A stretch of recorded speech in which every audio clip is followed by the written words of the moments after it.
Hi friends, നമുക്ക് ഇന്നൊരു കടച്ചക്കക്കറി ഉണ്ടാക്കാം. വറുത്തരച്ചൊരു കടച്ചക്കക്കറിയുടെ റെസിപ്പിയാണ് ഞാനിന്നിവിടെ കാണിക്കാൻ പോകുന്നത്. നമുക്കിത് വളരെ ഈസി ആയിട്ട് തന്നെ ഉണ്ടാക്കാൻ പറ്റും, അതുപോലെ തന്നെ നല്ല ടേസ്റ്റിയാണ്. അപ്പോൾ അതിനായിട്ട് ഒരു വലിയ കടച്ചക്കയാണ് ഇവിടെ എടുത്തിട്ടുള്ളത്. ഈ ഒരു വലിയ കടച്ചക്കയുടെ പകുതി ആണ് ഇതിന് ആവശ്യമുള്ളൂ. അല്ലെങ്കിൽ നമുക്ക് മുഴുവനായിട്ട് എടുക്കണേ ഇങ്ങനെ എടുക്കാം. ഞാനിപ്പോൾ ഒരു പകുതി എടുത്തിട്ട് അതിൻ്റെ അളവാണ് ഞാൻ നിങ്ങൾക്ക് കാണിക്കണത്. അപ്പോൾ നമുക്ക് അതൊന്ന് ചെറുതാക്കി കട്ട് ചെയ്തെടുക്കാം. ഇതുപോലെ അതിൻ്റെ തൊലിയും ഉള്ളിൽ ഇതൊക്കെ കളഞ്ഞിട്ട് നമുക്ക് ചെറുതാക്കി കട്ട് ചെയ്തെടുക്കാം. ഇത് തേങ്ങ ഒക്കെ വറുത്തരച്ച കറിയുമ്പോൾ നമുക്ക് ചപ്പാത്തിക്കാണെങ്കിലും കൂട്ടാനൊക്കെ നല്ല ടേസ്റ്റി ആയിട്ടുള്ള കറി തന്നെയാണിത്. അപ്പോൾ ഇതേപോലെ കുറച്ച് വലുപ്പത്തിലായിട്ട് നമുക്കിതിനെ കട്ട് ചെയ്ത് വെക്കാം. അപ്പോൾ അത് പകുതി എടുത്താൽ തന്നെ അത്യാവശ്യത്തിനുണ്ട്.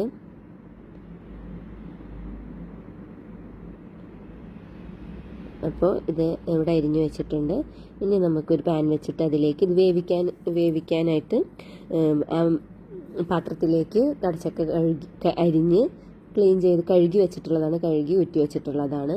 അതിലേക്ക് നമുക്കൊരു 2-3 പച്ചമുളക് നീളത്തിൽ കീറിയത് ഇട്ട് കൊടുക്കാം. ഇത് അതിൻ്റെ ഒക്കെ ഒരു മണവും ടേസ്റ്റും ഒക്കെ പച്ചമുളകിൻ്റെ ടേസ്റ്റൊക്കെ വന്നാൽ തന്നെ നല്ല അടിപൊളിയാണല്ലോ. അപ്പോൾ അതാണ് പച്ചമുളക് ഇട്ട് കൊടുക്കുന്നത്.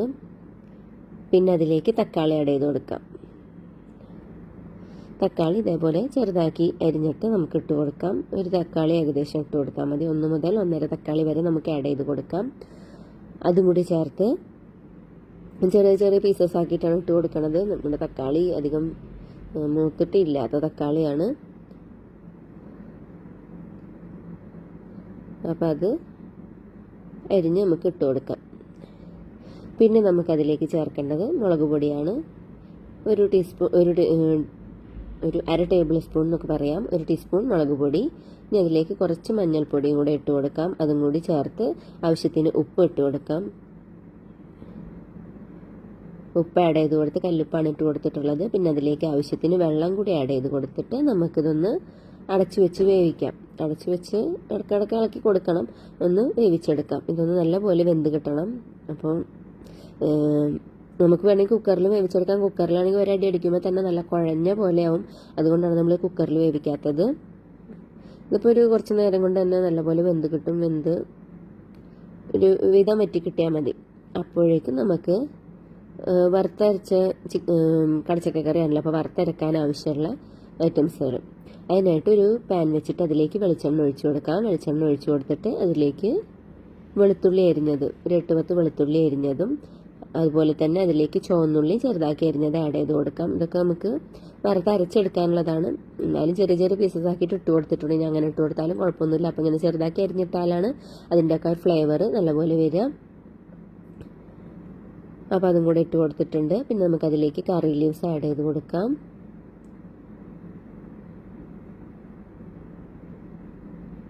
കറി ലീവ്സ് ആഡ് ചെയ്ത് കൊടുത്തിട്ടുണ്ട്. പിന്നെ നമുക്ക് തേങ്ങ, ഒരു ഏകദേശം ഒരു 2 കപ്പ് തേങ്ങ ഇതിലേക്ക് ഇട്ട് കൊടുക്കുന്നുണ്ട്. തേങ്ങ അത്യാവശ്യം വേണം, തേങ്ങയുടെ ആ ടേസ്റ്റാണ്. തേങ്ങ വറുത്തരച്ച കറി എന്ന് പറയുമ്പോൾ അത്യാവശ്യം തേങ്ങ ചേർത്തിട്ട് തന്നെയാണ് നമ്മൾ വറുത്തരക്കാനാക്കേണ്ടത്.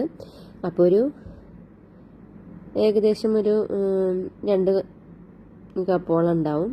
പിന്നെ അതിലേക്ക് പെരിഞ്ജീരകം ആഡ് ചെയ്ത് കൊടുത്തിട്ടുണ്ട്. അതും കൂടി ചേർത്ത് വെളിച്ചെണ്ണ കുറച്ചധികം ഒഴിച്ചു കൊടുക്കണം കേട്ടോ. ഇതൊക്കെ ഒന്ന് മൂത്ത് വരണമെങ്കിൽ കുറച്ചധികം വെളിച്ചെണ്ണ ഒഴിച്ചു കൊടുക്കണം. പിന്നെ വെളിച്ചെണ്ണയിലാവുമ്പോൾ അതിൻ്റെ ഒരു ടേസ്റ്റും നല്ലപോലെ വരും. ഇനി ഇതൊന്ന് മൂത്ത് വരുമ്പോൾ നമുക്കതിലേക്ക് കുറച്ച് മഞ്ഞൾപ്പൊടി ആഡ് ചെയ്ത് കൊടുക്കാം. അതും കൂടി ചേർത്ത് നല്ലപോലെ ഒന്ന് മൂപ്പിച്ചെടുക്കണം. നല്ല കളറൊക്കെ മാറി, നല്ല കളറ് മാറി കിട്ടണം. ആ ഒരു തരത്തിൽ മൂപ്പിക്കുക. അപ്പോൾ അപ്പുറത്തെ സൈഡിൽ നമ്മൾ നമ്മുടെ കടച്ചക്ക വേവിക്കാൻ വെച്ചിട്ടുണ്ട്. അത് ഒരു മീഡിയം തീയിലിട്ട് കൊടുത്താൽ മതി. അപ്പോൾ അത് ഈ സമയം കൊണ്ട് തന്നെ വെന്ത് വരും. അപ്പോൾ നമ്മുടെ കടച്ചക്ക ഒരുവിധം വേവായിട്ടുണ്ട്. അപ്പോൾ ഞാനിവിടെ അടുപ്പ് ഓഫാക്കി വെച്ചിട്ടുണ്ട്. വെള്ളമൊക്കെ വറ്റി വന്നിട്ടുണ്ട്, നല്ലപോലെ വെന്ത് കിട്ടിയിട്ടുണ്ട്. ഇനി നമ്മുടെ തേങ്ങ അത്യാവശ്യം മൂത്ത് വന്നിട്ടുണ്ട്. നല്ലപോലെ മൂത്ത് വരുമ്പോൾ നമുക്കിനി ഒരു സാധനം കൂടെ അതിലേക്ക് ചേർത്ത് കൊടുക്കാനുണ്ട് കേട്ടോ. മല്ലിപ്പൊടിയും കൂടെ ഇട്ട് കൊടുക്കണം. മല്ലിപ്പൊടി ഏകദേശം ഒരു 2 ടേബിൾ സ്പൂൺ മല്ലിപ്പൊടി ആഡ് ചെയ്ത് കൊടുക്കാം. മല്ലിപ്പൊടിയുടെ ഒക്കെ വറുത്തരച്ച കറികളിലൊക്കെ ആകുമ്പോൾ മല്ലിപ്പൊടി, തേങ്ങ അങ്ങനത്തെ സാധനങ്ങളൊക്കെ അത്യാവശ്യം വേണം. അപ്പം മല്ലിപ്പൊടി ആഡ് ചെയ്ത് കൊടുത്തിട്ടുണ്ട്. അപ്പം അതും കൂടി ചേർത്ത് ഒന്ന് മൂത്ത് വരുമ്പോൾ നമുക്കിത് ഓഫാക്കി കൊടുക്കാം.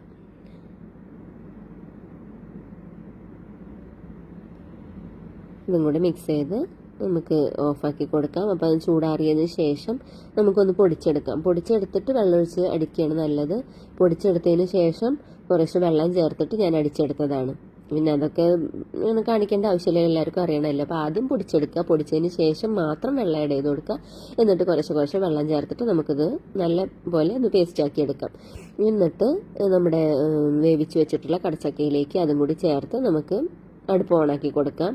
ഇനി അതൊന്ന് നല്ല പോലെ ഒന്ന് കുക്കായി കിട്ടണം, ഒന്ന് തിളച്ച് വരണം. പിന്നെ അധികം ടൈമിൻ്റെ ആവശ്യമില്ല, ഓൾറെഡി നമ്മുടെ കടച്ചക്കൊക്കെ വെന്തതാണ്. അപ്പം ഇതൊന്ന് അതിൽ കിടന്നിട്ടൊന്ന് വെന്ത് വരണതുള്ളൂ. അപ്പം അത് ഒരുവിധം വേവായി വരുന്നുണ്ട്. അപ്പം ഞാൻ തീ കുറച്ച് വെച്ചിട്ടുണ്ട്. ഇനി നമുക്കതൊന്ന് മുകളിലേക്കൊന്ന് മൂപ്പിച്ചെടുക്കാനുള്ളതാണ്. അതിനായിട്ട് കുറച്ച് വെളിച്ചെണ്ണ ഒഴിച്ച് കൊടുത്തിട്ട് നമ്മുടെ വെളുത്തുള്ളി ചെറുതാക്കി അരിഞ്ഞതിട്ട് കൊടുത്തിട്ടുണ്ട്. താളിക്കാനുള്ളതാണ് കേട്ടോ. അതൊന്ന് മൂത്ത് വരുമ്പോൾ നമുക്കതിലേക്ക് ചുവന്നുള്ളിയും കൂടി ആഡ് ചെയ്ത് കൊടുക്കാം. അപ്പോൾ വെളുത്തുള്ളിയുടെ മണമൊക്കെ കിട്ടുമ്പോൾ തന്നെ താളിച്ചതിനൊരു പ്രത്യേക സ്മെല്ലാണ്. വെളുത്തുള്ളിയും ചുവന്നുള്ളിയൊക്കെ തന്നെ വന്നാൽ നല്ലൊരു സ്മെല്ലായിരിക്കും. ഇനി ഒന്ന് മൂത്ത് വരുന്നതോടുകൂടെ നമുക്ക് ചുവന്നുള്ളിയും കൂടി ആഡ് ചെയ്ത് കൊടുക്കാം. ഇനി അത് രണ്ടും കൂടെ നല്ല പോലെ ഒന്ന് കളറൊന്ന് മാറി വരണം. ഒന്ന് കളറ് മാറി വരുമ്പോൾ നമുക്കതിലേക്ക് ഇനി ചേർത്ത് കൊടുക്കാനുള്ളത് ഉണക്കമുളകാണ്. ഉണക്കമുളക് പിന്നെ കറിവേപ്പില വേണമെങ്കിൽ ഇട്ട് കൊടുക്കാം. കറിവേപ്പില ഓൾറെഡി നമ്മൾ അതിലിട്ടിട്ടുണ്ടെങ്കിലും അത് അരച്ച് പോയതാണല്ലോ. അപ്പോൾ ഇതിലും കുറച്ച് കറിവേപ്പില നമുക്ക് ആഡ് ചെയ്ത് കൊടുക്കാം. അപ്പം ആ മുകളിലൊക്കെ കിടക്കുമ്പോൾ ഒരു ഭംഗിക്ക് വേണ്ടിയിട്ട് കറിവേപ്പിലയും കൂടി നമുക്ക് ഇട്ട് കൊടുക്കാം. അപ്പോൾ ഇതൊന്ന് നല്ലപോലെ മൂത്ത് കിട്ടണം. നമ്മുടെ ഉണക്കമുളകൊക്കെ ഒന്ന് കളറ് മാറി കിട്ടണം.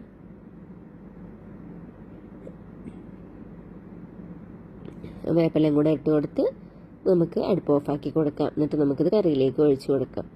നല്ല സിമ്പിളായിട്ട് ഉണ്ടാക്കാൻ പറ്റുന്നതാണ്. പിന്നെ ഈ വറുത്ത് വേണമെങ്കിൽ പൊടിച്ച് നമുക്ക് വെക്കാം.